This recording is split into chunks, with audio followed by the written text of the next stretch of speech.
అమాయకులను అనేక రోజులుగా తీసుకెళ్లి ఇబ్బంది పెడుతున్నారు. అందులో భాగంగా మొన్న గిరి అనే కానిస్టేబుల్ని తీసుకెళ్లి 5 రోజులు ఇబ్బంది పెట్టారు. ఆ తర్వాత వెంకటేశ్వర అనే అతన్ని వైపుని ఒక చిన్న బెడ్తో పాటు తీసుకెళ్లి 3 రోజులు ఇబ్బంది పెట్టారు. ఇప్పుడు బాలాజీతో పాటు మరికొంతమందిని తీసుకెళ్లి గత ఆదివారం నుంచి నానా ఇబ్బందులు పెడుతున్నారంట, నరకం చూపిస్తున్నారంట. కాళ్ళు చేతులు కట్టేసి వాళ్ళకి నరకం ఎట్టుందో చూపిస్తున్నారు. కారణం ఒకటే, వాళ్ళు అడిగేది ఒకటే, మీరు సంతకాలు పెట్టాలి, భాస్కర్ రెడ్డికి సంబంధం ఉంది, మీరు మేము చెప్పినటువంటి స్క్రిప్ట్ని వీడియో చేయాలి అని ఒక రహస్య ప్రదేశంలో పెట్టి, సిట్లో కూడా కాదు, గత 3 రోజులుగా ఆదివారం నుంచి ఈరోజు మంగళవారం ఒక రహస్య ప్రదేశంలో పెట్టి వాళ్ళకి నరకం చూపిస్తున్నారు. మీరు ఏం సాధించబోతారో అర్థం కావడం లేదు, మీరు ఏం సాధించాలనుకుంటున్నారో అర్థం కావడం లేదు. అరెస్ట్ చేయాలనుకుంటే అరెస్ట్ కావడానికి సిద్ధంగా ఉన్నామని చెప్పాం. మీరు శిక్షించాలనుకుంటే శిక్షలు ఎదుర్కోవడానికి, అన్యాయంగా మీరు ఏ శిక్ష విధించాలనుకున్నా దాన్ని ఎదుర్కోవడానికి సిద్ధంగా ఉన్నామని చెప్పాం. మీరు జైలుకి పంపాలనుకుంటే మీ సిట్టి కార్యాలయానికి వస్తాం, అరెస్ట్ చేసి జైలుకి పంపండి చెప్పాం. కానీ చిన్న చిన్న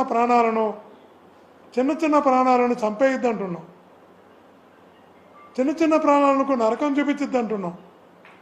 చిన్న ప్రాణాలు జీవితం అంటే భయపెట్టేలా చేయొద్దు అంటున్నాం. మీకు తెలుసు, మీ మనస్సాక్షికి తెలుసు ఇందులో ఏ కేసు లేదు, ఏ తప్పు లేదు అని తెలిసినా కూడా తప్పుడు కేసులు పెట్టడానికి, తప్పుడు సాక్ష్యాలు సృష్టించడానికి మీరు పడుతున్నటువంటి కష్టం, శ్రమ, తపన చూస్తుంటే నిజంగా కూడా అనిపిస్తుంది ఒక వ్యవస్థ ఈ స్థాయికి వెళ్ళిపోతుందా అని. ఓకే, మీరు ఈరోజు తప్పుడు కేసులు పెట్టి తప్పుడు సాక్ష్యాలు సృష్టించి శిక్ష విధిస్తారు, భరించడానికి సిద్ధంగా ఉన్నాం. ఏ తప్పు చేయకపోయినా ఈ ప్రభుత్వం విధించేటువంటి శిక్షలు భరించడానికి సిద్ధంగా ఉన్నాం. ఏ స్థాయి శిక్ష ఎంత గట్టిగా మీరు ఆలోచిస్తే, ఎంత గట్టిగా మీరు శిక్షించాలనుకుంటే ఖచ్చితంగా చెప్తున్నా అంత గట్టిగా రివర్స్ వస్తుంది. ఏదో ఒక రోజు తప్పుడు కేసులు ఎప్పుడు కూడా నిలవవో, తప్పుడు సాక్ష్యాలు ఎప్పుడు కూడా నిలవవు అనే విషయాన్ని గుర్తుంచుకోమని చెప్తున్నా. ఇంకొకరు కూడా చెప్తున్నారంట, కొన్ని పేర్లు రాసుకున్నారంట. ఏ అనే పేరు కసిరెడ్డి రాజు పేరు చెప్పాలి, బి అనే పేరు ఈ పేరు చెప్పాలి, సి అనే పేరు ఈ పేరు చెప్పాలి. అంటే మీరు ఒక పేర్లు పెట్టుకొని నాతో కూడా ఉన్న వాళ్ళు ఎవరైతే ఉన్నారో వీళ్ళందరికీ ముందుగానే ఒక లిస్టు ప్రిపేర్ చేసుకున్నారంట, ఒక సీట్ రెడీ చేసుకున్నారంట. ఆ సీట్లో ఒక పేరు గిరి అనే కానిస్టేబుల్ ఈ పేరు చెప్పాలి, మదన్ అనే కానిస్టేబుల్ ఈ పేరు చెప్పాలి, బాలాజీ అనే అతను ఈ పేరు చెప్పాలి, నవీన్ అనే అతను ఈ పేరు చెప్పాలి. ఇలా ముందుగానే ప్రిపేర్ చేసుకొని ఆ ప్రకారము మీరు కొట్టి, బెదిరించి, భయపెట్టి, నరకం చూపించి వాళ్ళ చేత ఆ పేర్లు చెప్పించుకునే ప్రయత్నం, వాళ్ళతో సంబంధం ఉండదని చెప్పించుకునే ప్రయత్నం, తద్వారా కేసులో ఇరికించి జైలుకి పంపించాలనే ప్రయత్నం. ఇంత అన్యాయం కదా, ఇది అధర్మం కదా. ఒక స్క్రిప్ట్ రెడీ చేసుకునే స్క్రిప్ట్ ప్రకారం వాళ్ళందరి చేత బెదిరించి ఏ విధులను అమాయకుల్ని మీరు నొప్పిస్తున్నారు, కష్టపెడుతున్నారు, నరకం చూపిస్తున్నారు. ఖచ్చితంగా చెప్తున్నా, ఈ పాపాలు ఊరికే పోవు, ఈ పాపాలు ఎవరికి కూడా ఊరికే పోవు. ఘట్టమనేని శ్రీనివాస్ అనే అతను ఇక్కడ ఎస్పీగా పనిచేశారు, సివిఎస్ఓగా పనిచేశారు, డిఐజీగా వెళ్ళారు. వాళ్ళు చెప్తున్న చిట్టాధికారుల ద్వారా మనకు తెలుస్తున్న విషయం ఒకటి, స్క్రిప్ట్ మొత్తం ఆయనే పంపిస్తున్నాడు, స్క్రిప్ట్ మొత్తం శ్రీనివాస్ గారే రాస్తున్నారు, స్క్రిప్ట్ క్వశ్చన్లు మొత్తం ఆయనే చేస్తున్నారు, ఎవరి పేరుతో చెప్పాలనేది తనే ఇస్తున్నాడు. ఇదంతా కూడా సార్ మాకు తెలుసు ఇది అన్యాయమని, మాకు తెలుసు ఇది తప్పుడు కేసు అని, ఇలా చేయడం పాపమని మాకు కూడా తెలుసు. కానీ ఘట్టమనేని శ్రీనివాస్ గారు విపరీతంగా ఫాలోఅప్ చేస్తున్నారు.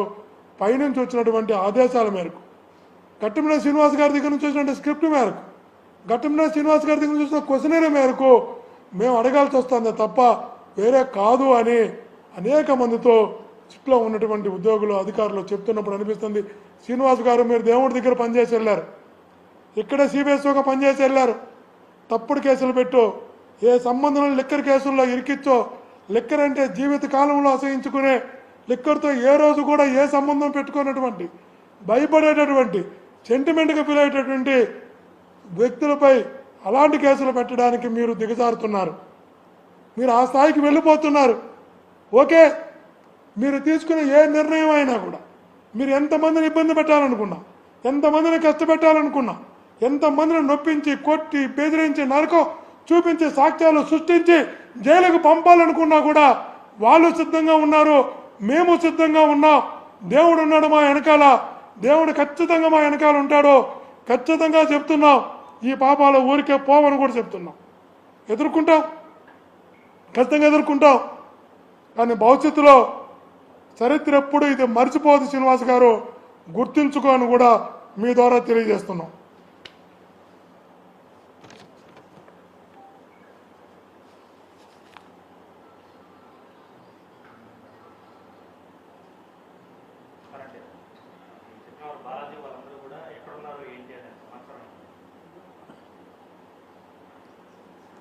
అదే వాళ్ళగా రహస్య ప్రదేశంలో పెట్టి కొడుతున్నారు, అంతే.